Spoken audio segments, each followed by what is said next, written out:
शिक्षक दिवस के अवसर पर 72 शिक्षकों को मिला तोहफा। बाद माँ की झक मारिए और खेतों का काम कीजिए, इससे संबंधित पत्र भी हो गया है जारी। दोस्तों नमस्कार, मैं हूं आपका दोस्त SK चौधरी।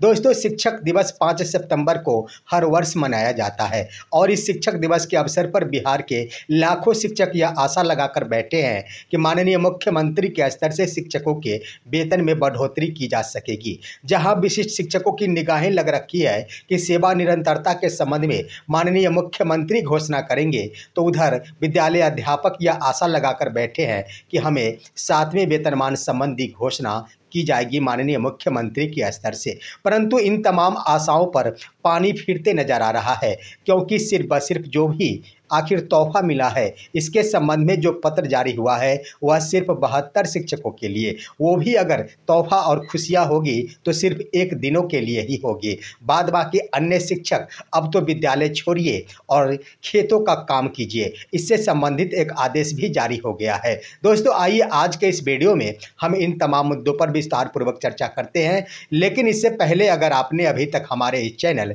सुसत्य वचन को सब्सक्राइब नहीं किए हैं तो कृपया अभी सब्सक्राइब कर लेंगे।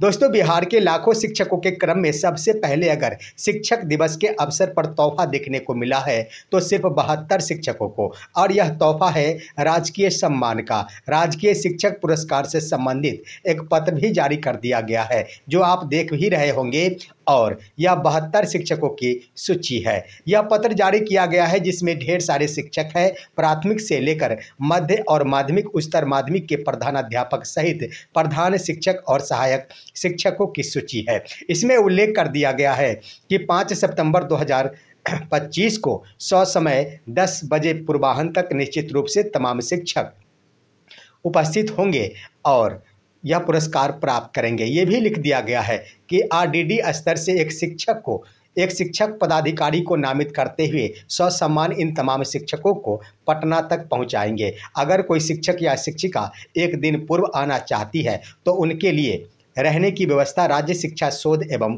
प्रशिक्षण परिषद में कर दी गई है। दोस्तों यह 72 शिक्षकों को तोहफा मिला है जिन्हें राजकीय सम्मान से सम्मानित किया जा सकेगा। राजकीय शिक्षक पुरस्कार इन्हें दे होगा। लेकिन आखिर तोहफा यह 5 सितंबर को शिक्षक दिवस पर दी जा रही है 72 शिक्षकों को, सिर्फ एक दिन की यह खुशी रहेगी, क्योंकि उस वक्त वो खुशियां मना रहे होंगे जिस समय या तो उन्हें पुरस्कार भेंट स्वरूप प्रदान किया जाता रहेगा या फिर पुरस्कार मिलने की आशाएं रहेगी। बाद बाकी शेष शिक्षकों की कह दिया जाए तो वो शिक्षक यह आशा लगाकर बैठेंगे कि हमारे लिए घोषणा की जाएगी या फिर नहीं की जाएगी। लेकिन दोस्तों बीते दिनों से लगभग जो भी घटनाएं और बिंदु देखने को मिली है उससे तो यही स्पष्ट हो गया है कि शिक्षकों के लिए वर्तमान सरकार कुछ भी नहीं सोचने जा रही है। अगर कुछ करना होता तो इससे पहले ही ट्वीट कर दिया जाता या फिर यह खबर सुर्खियों में बन जाती ताकि क्रेडिट माननीय मुख्यमंत्री को मिलता, परंतु अभी तक कुछ भी सुनने को नहीं मिल रही है। इसलिए आशा करना ही बेकार साबित होगा, क्योंकि आशा करने के उपरांत निश्चित रूप से निराशा हाथ लगेगी। इसलिए दोस्तों यहाँ पर आशा रखने की कोई आवश्यकता नहीं है। आखिर 72 शिक्षकों को यह राजकीय शिक्षक पुरस्कार दिया जा रहा, क्या यह शिक्षा में उत्कृष्ट कार्य के लिए दिया जा रहा? दोस्तों शिक्षा विभाग तो खुद चाहती है कि यहाँ पर विद्यालयों में पढ़ाई नहीं हो, शिक्षा में सुधार नहीं हो। यहाँ बच्चों को शिक्षा मिल रही है या फिर ना मिल रही है, इससे सरकार और विभाग को कोई मतलब नहीं है। लेकिन एक कॉरम होता है जिसे पूर्ति किया जाना है, यानी शिक्षक दिवस के अवसर पर बिहार के शिक्षकों को सम्मानित किया जाना है। इसलिए नामों की सूची यहाँ पर भेज दी जाती है और यही कहा जाता है कि शिक्षा के क्षेत्र में उत्कृष्ट कार्यों के लिए इन्हें यह पुरस्कार दिया जा रहा है। लेकिन दोस्तों अगर शिक्षा जगत और शिक्षा के उत्थान के लिए कार्य पर विभाग और सरकार सोचती तो कदापि शिक्षकों को गैर शैक्षणिक कार्य में नहीं लगाती। बाद बाकी ढेर सारे शिक्षक जो यहाँ पर 5 सितंबर को निराशा भरी निगाहों से यह तमाम खबरें देख रहे होंगे कि आखिर किन किन शिक्षकों को यह पुरस्कार दिया जा रहा है, उस वक्त ढेर सारे बिहार के शिक्षक खेतों का काम करते नजर भी आएंगे, क्योंकि शिक्षा विभाग को कोई मतलब नहीं है शिक्षा में उत्थान से। अगर शिक्षा में उत्थान की बातें आती तो कतई ही शिक्षकों को गैर शैक्षणिक कार्य में कदापि नहीं लगाया जाता। आपने देखा ही होगा कि बीते लगभग 2 महीनों से ढेर सारे शिक्षकों को अपना स्कूल नसीब नहीं हुआ है। एसआईआर के कार्य में एक तो बीएलओ अभी भी प्रतिनियुक्ति पर चल रहे हैं, एसआईआर का कार्य ही कर रहे हैं, लेकिन आज भी ढेर सारे शिक्षक हैं जो बीएलओ सहायक के रूप में कार्य कर रहे हैं। तो इस तरह से गैर शैक्षणिक ही कार्य हुआ। शिक्षा विभाग को क्या मतलब है कि बच्चों की पढ़ाई हो रही है या फिर ना हो रही है। उधर देखिए दोस्तों, एक तो गजब ही पत्र जारी कर दिया गया। अब यहाँ पर आप देख ही रहे होंगे कि बिहार के लखीसराय जिले के अंतर्गत सूरजगढ़ा एक प्रखंड है, वहाँ के अंचलाधिकारी ने एक पत्र जारी किया है और उस पत्र में 184 शिक्षकों का नाम दिया गया है। इन सभी के ऊपर दायित्व दिया गया है पंजी 2 की प्रति वितरण के संबंध में। दोस्तों यहाँ पर स्पष्ट ही पत्र में लिख दिया गया है कि राजस्व महाअभियान के तहत प्रति 2 का वितरण किया जा रहा था। इसके अंतर्गत आंगनवाड़ी सेविकाओं को प्रति 2 के वितरण कार्य हेतु प्रतिनियुक्त किया गया था। उनके स्तर से यह वितरण का कार्य भी सफलतापूर्वक किया जा रहा था, परंतु उसमें तेजी लाने की आवश्यकता है, इसलिए शिक्षक कर्मी को प्रतिनियुक्त किया जाता है। अब यहाँ पर जब विभाग को लगा, अंचलाधिकारी को लगा कि आखिर यह पंजी 2 का वितरण का कार्य जब आंगनवाड़ी सेविकाओं से संपन्न नहीं हो रहा है तो क्यों नहीं इस कार्य में शिक्षकों को ही जोत दिया जाए। वैसे भी यह जमीन संबंधी ही कार्य है और खेत के संबंध में ही यह कार्य है, और शिक्षक ही ऐसे कर्मी होते हैं जिसे किसी भी कार्य में लगा दिया जाए। ये तो ऐसे बैल है जो किसी भी खेतों की जुताई के लिए लगा दिया जाता है, कम समय में ही जुताई कर डालते हैं। इसीलिए शिक्षक को ऐसे गैर शैक्षणिक कार्य में लगा दिया गया है। 184 शिक्षक सूरजगढ़ा प्रखंड के यहाँ पर पंजी 2 का वितरण का कार्य करेंगे। आखिर सवाल खड़ा होता है कि शिक्षकों के लिए तो पहले से यह प्रावधान है कि शिक्षक यहाँ पर चुनाव कार्य और या फिर कोई आपदा कार्य आता है या फिर जनगणना कार्य आता है तो इसके इतर कोई भी प्रकार का गैर शैक्षणिक कार्य नहीं करेंगे। तो आखिर पदाधिकारियों के लिए ये कहाँ से अधिकार प्राप्त हो जाता है कि शिक्षकों को खेतों के काम के लिए प्रतिनियुक्त कर दे, जमीन संबंधी कार्य के लिए प्रतिनियुक्त कर दे। दोस्तों इसके क्रम में खेतों का काम करेंगे शिक्षक, ये बिल्कुल कहना लाजमी बन जाता है, क्योंकि यह पंजी 2 का वितरण कार्य जमीनों से ही संबंधित है, आम नागरिकों के खेतों से ही संबंधित है। इसलिए जमीन का कार्य शिक्षक करेंगे, इसे बिल्कुल ही कहा जा सकता है और सीधे अर्थों में कहा जा सकता है।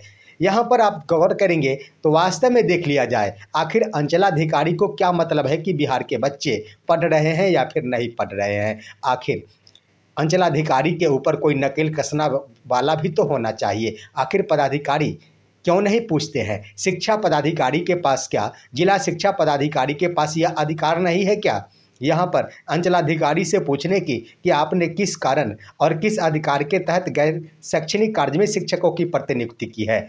यहाँ पर कदापि लखीसराय जिला शिक्षा पदाधिकारी नहीं पूछेंगे, क्योंकि बातें जुटाने की है तो शिक्षकों की है, क्योंकि मौका पड़ता है तो वो भी तो जोत देते हैं शिक्षकों को। अब एक पदाधिकारी ही जोत दिया तो कौन सी बड़ी बात हो गई। तो इस तरह से दोस्तों देखेंगे तो शिक्षकों के लिए 5 सितंबर का यह दिवस काफ़ी नाखुशी रूप में मनाने का यह पल आएगा, क्योंकि मेरा तो मानना है कि शिक्षकों के लिए कोई भी घोषणा नहीं की जा सकेगी, चाहे वो विशेष शिक्षक ही क्यों ना हो। अभी तो शिक्षकों में यह उतावला बन चुका है कि जब भी किसी जिले के स्तर से वेतन निर्धारण संबंधी पत्र जारी होता है शिक्षक खुशियां मनाने लगते हैं। भला खुशियां मनाएंगे भी तो क्यों नहीं बनाएंगे, क्योंकि 8-8 महीने बीत जाने के बाद भी विशेष शिक्षकों का यह वेतन निर्धारण का कार्य संपन्न नहीं हो पाया है। उधर दोस्तों ज्यों ही सुगबुगाहट होती है अन्य कर्मियों के वेतन बढ़ोतरी में, या जैसा कि आपने देखा ही होगा कि पिछले दिनों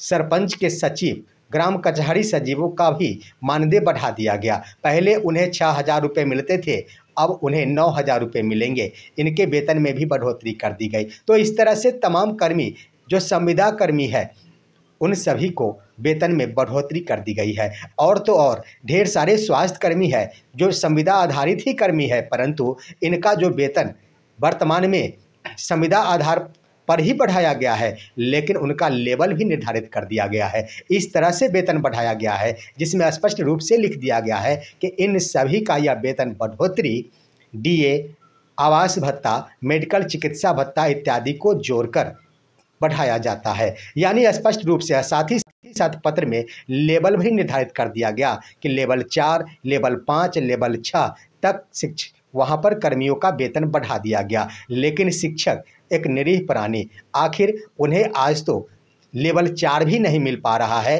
राजकर्मी वाला।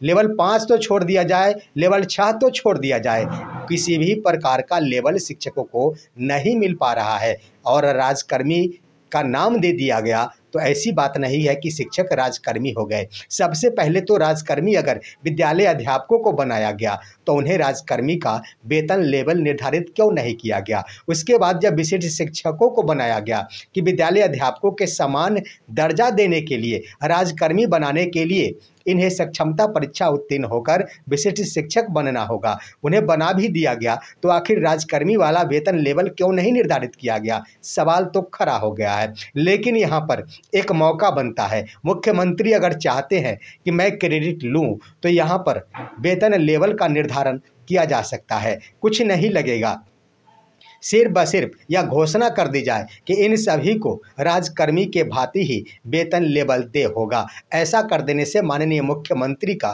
क्रेडिट जरूर बन जाएगा। रह गई बात शिक्षकों के वेतन के इजाफे में, तो इसमें जिन शिक्षकों को 25,000 बेसिक पे है उनके वेतन में ज़्यादा नहीं 200 रुपये की बढ़ोतरी होगी और यह राजकर्मी का वेतन लेवल हो जाएगा। इस आधार पर यह खेल किया जा सकता है, यह क्रेडिट लिया जा सकता है, परंतु आखिर मुख्यमंत्री को ऐसा राह दिखाने वाला भी तो कोई मिले तब तो। लेकिन मुख्यमंत्री के पास तो इन मुद्दों को जाने ही नहीं दिया जाता, या फिर मुख्यमंत्री वर्षों के शिक्षकों के संघर्ष का बदला लेने के मूड में आ चुके हैं, जिसके कारण शिक्षकों की तरफ उनका ध्यान ही नहीं जा रहा है। दोस्तों, आज की खबर यहीं तक है और आपका क्या मुद्दा है, आप क्या कहना चाहते हैं बिहार सरकार और शिक्षकों के बारे में?